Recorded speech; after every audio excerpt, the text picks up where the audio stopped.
My travel over the following days relieves me of the burdens of my mind. It's spring, and wild flowers bloom in their yellows and violets. I come upon a village with squat houses built into the sides of small hills. Weaving through the main road, I observe a community of halflings. They either work their gardens or watch me over their corncob pipes. I smile at a few when I make eye contact. Hobbits are an odd people. They love to sing and dance. They love their ale and smoke. But they are wary of the other races. I've known a couple, and there's a sense of superiority that stands in stark contrast to their short stature. I identify the village's general store and approach it. Curious eyes follow me the whole way. I have to stoop over as I enter the building. The tender looks surprised to see me as I come in. "I think you're a size too big to buy here," the man says. "There's a human village only a few hours on the road." I feel a subtle hint that I should leave. I sigh. "What the hell, bearer?" comes the sword as I turn to leave. "Stand up for yourself," it berates me as I walk out of the town. That's just how halflings are. Xenophobic bigots, the sword spits. It's fine. I can wait till I find the next village. The journey to the human village is a few hours long, but I'm able to stock up on supplies. The village has an inn where I am able to find strong drink. The sound of raucous laughter meets my ears as I order an ale. I'm surprised to see a group of halflings laughing alongside humans. "What brings you here, stranger?" I look down the bar to see a dwarf man with a magnificent beard appraising me. "Just passing through." The man takes a deep drink from his ale. "So you're not hunting the Chilean?" "The Chilean? I've never heard of it."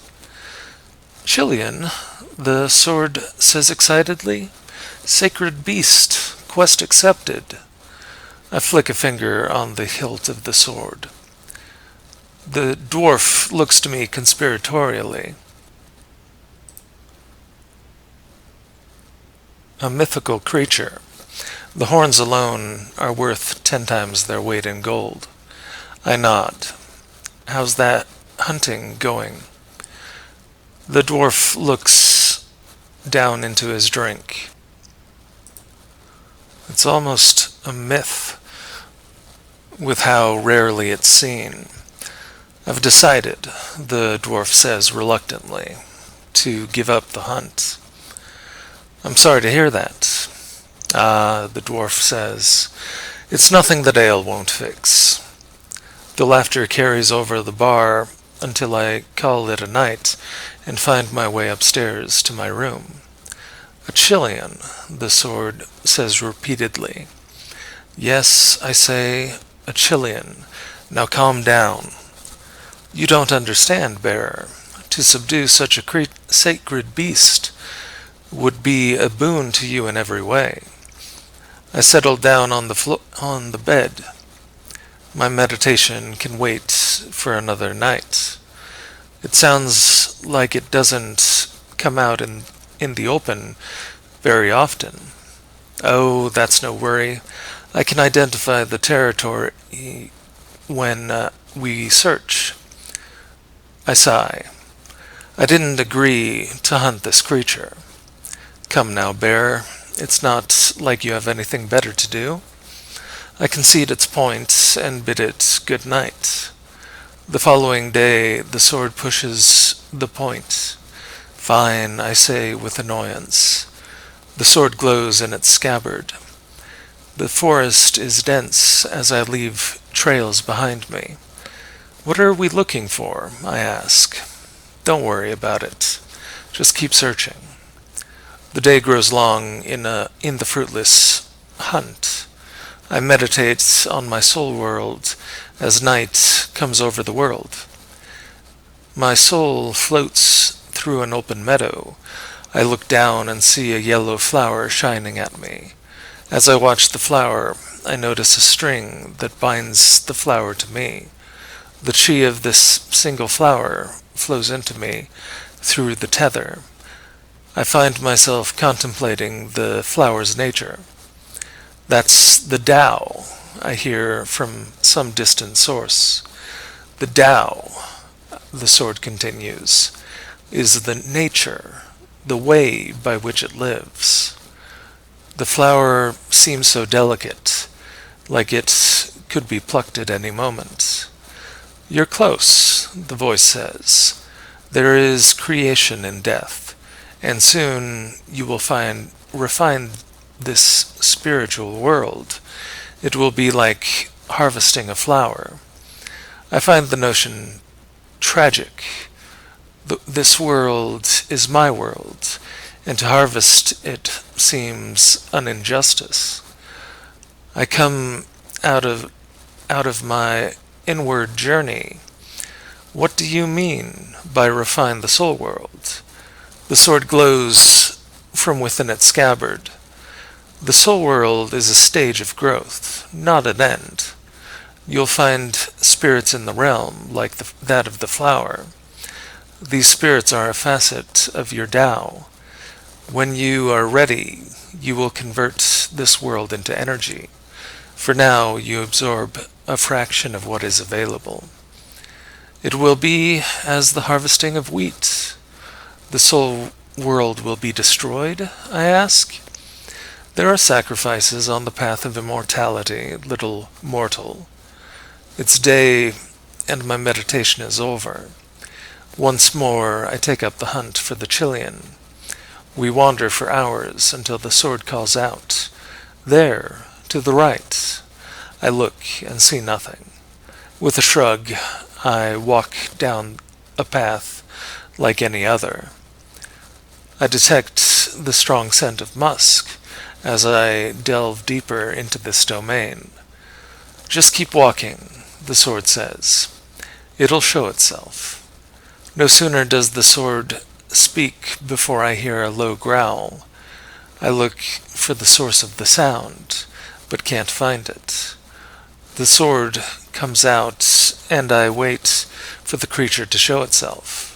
I catch a streak of electricity. This happens over and over until I grow dizzy trying to keep up with it. Then it charges me. Behind you, the sword calls out.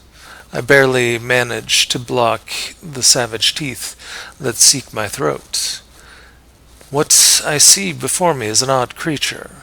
I can't tell if it's a wolf or a tiger, but it has horns that are ready to gore me. I shove the beast back and hold my guard. The Chilean turns into a streak as it charges me. Vertigo hits me as the sword takes command of my body.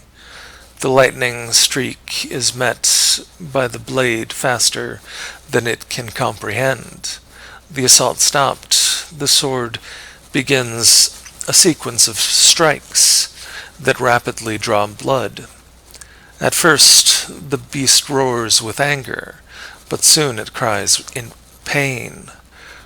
I watch as deep gashes are cut into its face and neck. At last, the sword comes down in a wide arc that stops just short of its skull. Submit, I hear myself command.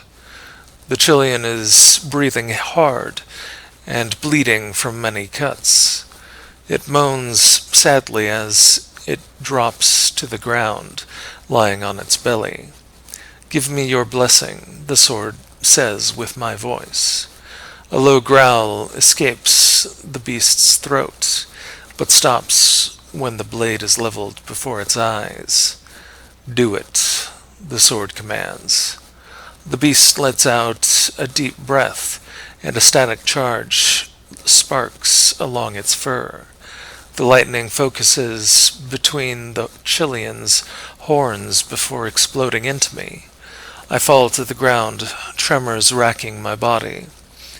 When I finally regain control of my body, I find the creature gone. The sword glows from the ground as I stand up. "You're welcome," the sword says. "For what? Getting me electrocuted?" What? That was a boon of a Chilean, worth far more than some paltry stack of gold.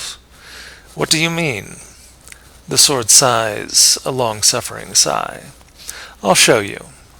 The sword in my hand once more takes control of my body.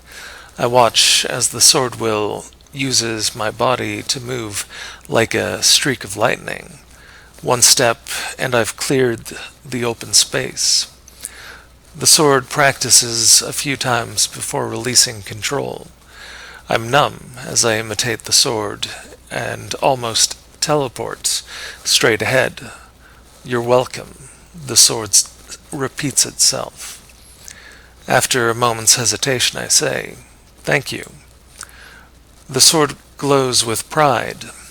I continue my journey without objective. Villages come and go along the way, and I stop on occasion to resupply or enjoy a drink. Ever southward I travel. "I can't wait till we find a demon to fight," the sword happily yammers on. I wonder what kind of demon the current Mao is. "There's no Mao," I say. "No demon lord, just a bunch of monsters." "Oh, my naive friend, there is always a Mao. Just some are more recognizable than others. It's the nature of demons to seek out power. Most want it for themselves, but there's always a king at the top of the mountain." My thoughts turn to the demon that once brought terror upon me. I shove such thoughts aside and move forward. A town appears before me, and I make my way to the inn. I pay for my stay before turning to the world outside. There are a number of pubs and eateries to pick from, but my purpose is the local shrine. There is no one religion in the empire. Rather, there are numerous regional deities. I find the shrine to the god Mithra, a service going on. In these, the last days, I hear the priest preach.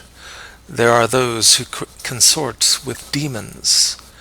Your neighbor, your friend, your public official. Any may be aligning with the forces of evil. Only in Mithra do we find protection from the darkness. The priest carries on for some time before the congregation disperses. I find myself alone with the priest. He smiles as he greets me. "Hello, brother. What do you seek guidance with?" I smile. I was hoping to purchase some holy water. An eyebrow raises on the man's face. "For what purpose, if I may ask?" I shrug. "In case I come upon a demon." He smiles a genuine smile. Too few take the threat seriously. "Come, I will get the materials ready in a moment." The man makes a number of vials filled with water and presents them to a statue of god Mithra. I watch as the priest begins chanting a prayer. A white glow emits from the statue to engulf the water vials. I'd never seen the ritual performed, and I'm left awestruck.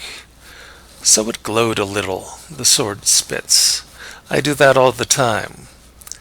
I put the sword's words out of mind as I prepare the coin for my purchase. The priest gratefully accepts my offering, and I come away equipped with a new weapon in my arsenal. May God Mithra guide you. I nod my head to the man as I turn to leave. So, you finally want to face off with demons, the sword says. It's just a precaution, I explain. Sure it is. Has nothing to do with your quest for vengeance. I don't have a quest for vengeance. The sword is silent for a moment. Then why do you keep heading south? I'm a nomad. I wander. Ha! Lie to me, boyo. But don't lie to yourself. The day is growing long as I find a pub close to my inn. The ale is just bitter enough as I taste it on my tongue. I heard that Rungi up north is afire with revolutionaries. They want to break off from the Empire. Crazy terrorists, someone spits. They'd trade law for anarchy. I dunno, a voice says. With things escalating with the Drow, the army might not be able to bring the North to heel. Aye, shit's going to hell. At least the demons are staying quiet. Quiet, a voice barks. You must not be following the news. There's an army of them moving about south of the wall. A silence comes over the table, and from the gossip being shared. I turn my attention away from the rumor mill and focus on my ale. See, the sword says? It's destiny. The demons are on the move. It's gotta be a demon lord's doing. I drink my ale in silence until a brown-haired young woman approaches me. May I sit here? She motions to the seat beside me. I'm surprised, but say, yeah. She smiles and waits for the bartender to get her a drink. She says, I saw you at the shrine. I look at her curiously. Do you hunt demons? I don't. She deflates at my words. But can you? I find myself treading upon dangerous ground with this conversation. Yes, the sword screams. Quest accepted. I flick a finger against the sword. I let out a sigh. I could. Hope wells up in her eyes as she unloads her burden upon me. I'm from a small village to the south. There's no protection from the Empire in those lands. I nod my understanding. Tears well up in her eyes. A demon has established itself nearby. Every month it demands a sacrifice. I came here to find someone who could save us. Please, if you are able, come with me and help us. Her anxiety on full display as she hopes for my help.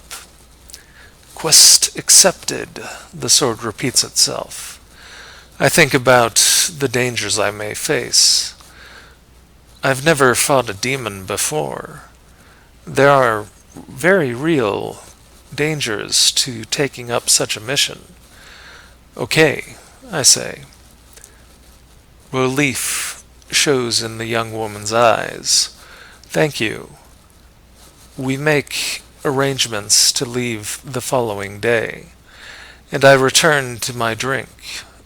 The night grows long, and I retire.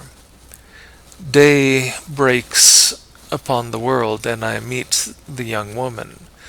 She hides her distress, but I can see her fidgeting. How long has the demon been demanding sacrifices? The woman startles out of her thoughts. 3 months. We're going on into the 4th. We walk in silence.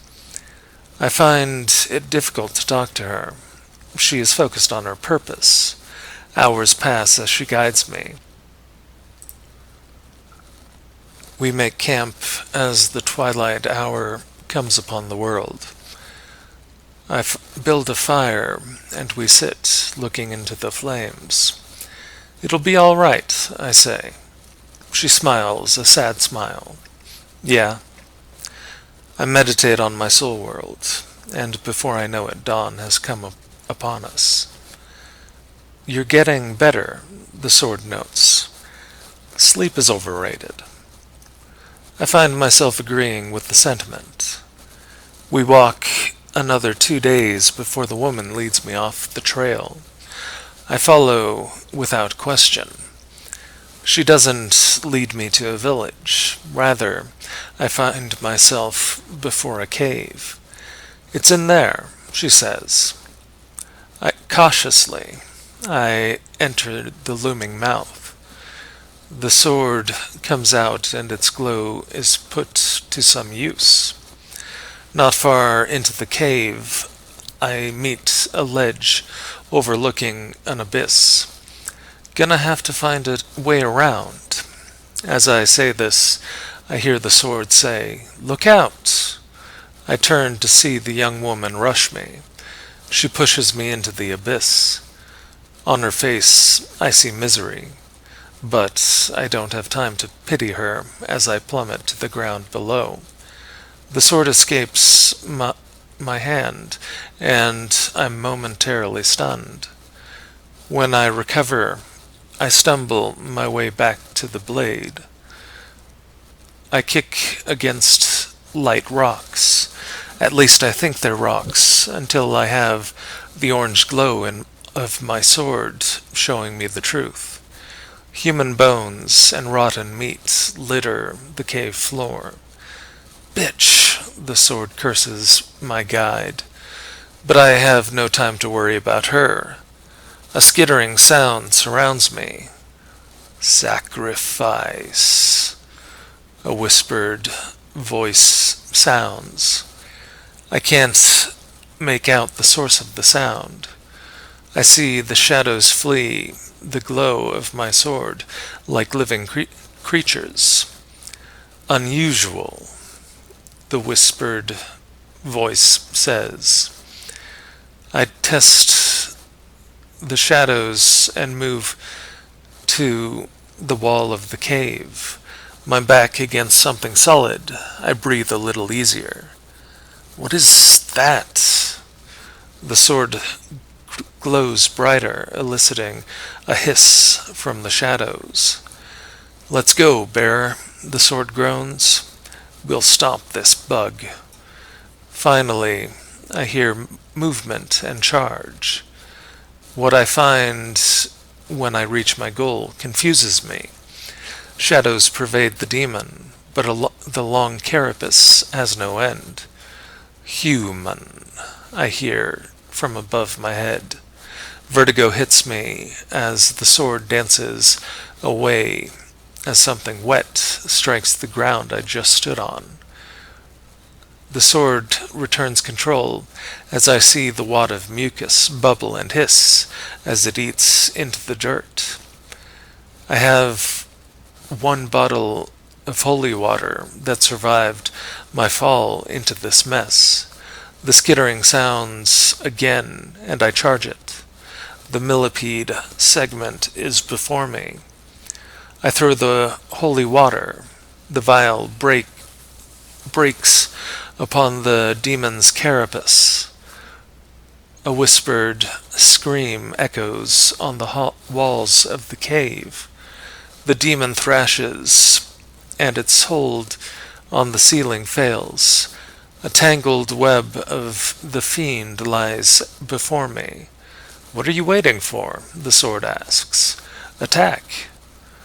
I swing into the hard shell of the monster, but despite the sharpness of my blade, my attacks fail to penetrate the carapace.